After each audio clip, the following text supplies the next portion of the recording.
ಹೀಗೆ ತಾವು ತಮ್ಮ ಸಮರ್ಥನೆ ಮಾಡ್ಕೊತಿದ್ದಾರೆ. ಕೇಂದ್ರದಿಂದ ನಾವು ದುಡ್ಡು ಕೊಟ್ವಿ, ಆದ್ರೂ ರಾಜ್ಯ ಸರ್ಕಾರ ಏನು ಕೊಟ್ಟಿದ್ದಾರೆ? ದುಡ್ಡು ಕೊಟ್ಬಿಟ್ಟಿದಾರಂತೆ. ಎಲ್ಲಿ ಕೊಟ್ಟಿದ್ದಾರೆ? ಆ ಥರ ಅವ್ರು ಹೇಳ್ತಾ ಇರೋದು. ಆ ಥರ ಹೇಳೋದಿಲ್ಲಪ್ಪ, ನೀವು ನಂಬಕ್ಕೆ ಹೋಗ್ಬಿಡಿ, ವೆರಿಫೈ ಮಾಡಿ. ಈಗ 5,300 ಕೋಟಿ ಕೊಡ್ತೀವಿ ಅಂತ ಹೇಳಿದ್ರು. ಯಾವುದರಲ್ಲಿ? ಬಜೆಟ್ನಲ್ಲಿ ಕೊಟ್ಟಿದ್ದಾರ? ₹1 ಕೊಟ್ಟಿಲ್ಲ. ಅದು 15th ಫೈನಾನ್ಸ್ ಕಮಿಷನ್ನವರು 5,495 ಕೋಟಿ ವಿಶೇಷ ಗ್ರ್ಯಾಂಟ್ ಕೊಡಿ ಅಂತ ಹೇಳಿದ್ರು. ಕೊಟ್ಟಲಿಲ್ಲ. ಪೆರಿಫೆರಲ್ ರಿಂಗ್ ರೋಡ್ಗೆ ಬೆಂಗಳೂರಿನಲ್ಲಿ 3,000 ಕೋಟಿ ಕೊಡ್ತೀವಿ ಅಂದರು, ಕೊಟ್ರ?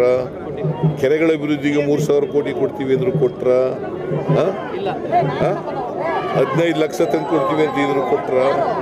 2 ಕೋಟಿ ಉದ್ಯೋಗ ಪ್ರತಿ ವರ್ಷ ಸೃಷ್ಟಿ ಮಾಡ್ತೀವಿ ಅಂದರು, ಮಾಡಿದ್ರ? ರೈತರ ಡಬಲ್ ಮಾಡ್ತೀವಿ ಅಂದರು, ಮಾಡಿದ್ರ? ಏನು ಮಾಡಲಿಲ್ಲವಲ್ಲ. ಅಚ್ಚೇದಿ ನಾಯಕ ಅಂತಂದ್ರು ಬಂತ.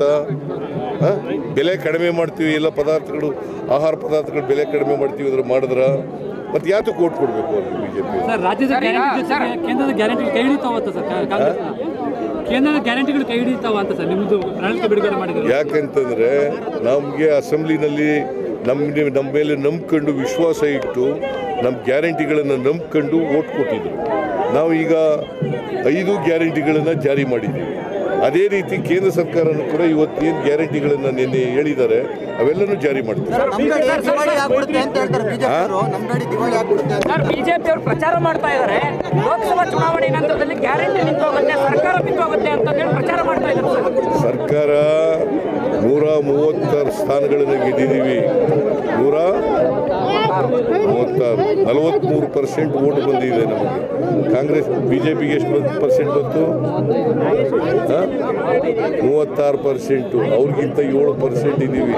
ಅವರು 64 ಇರೋದು, ಗೊತ್ತಾಯ್ತಾ? 19 ಜನ ಇದ್ದಾರೆ. ಇನ್ನೂ ಬಹಳ ಜನ ಬರ್ತಾರೆ ನಮ್ಮ ಪಾರ್ಟಿಗೆ. ಉದ್ಯೋಗ ಪ್ರಶ್ನೆಯಲ್ಲಿ ಬರ್ತದೆ. ನಾವು ಇವನ್ನ 5 ವರ್ಷ ನಮಗೇನು ಜನ ಆಶೀರ್ವಾದ ಮಾಡಿದ್ದಾರೆ, 5 ವರ್ಷನೂ ಕೂಡ ಎಲ್ಲ ಗ್ಯಾರಂಟಿಗಳನ್ನು ಕೂಡ ಜಾರಿ ಕೊಡ್ತೀವಿ.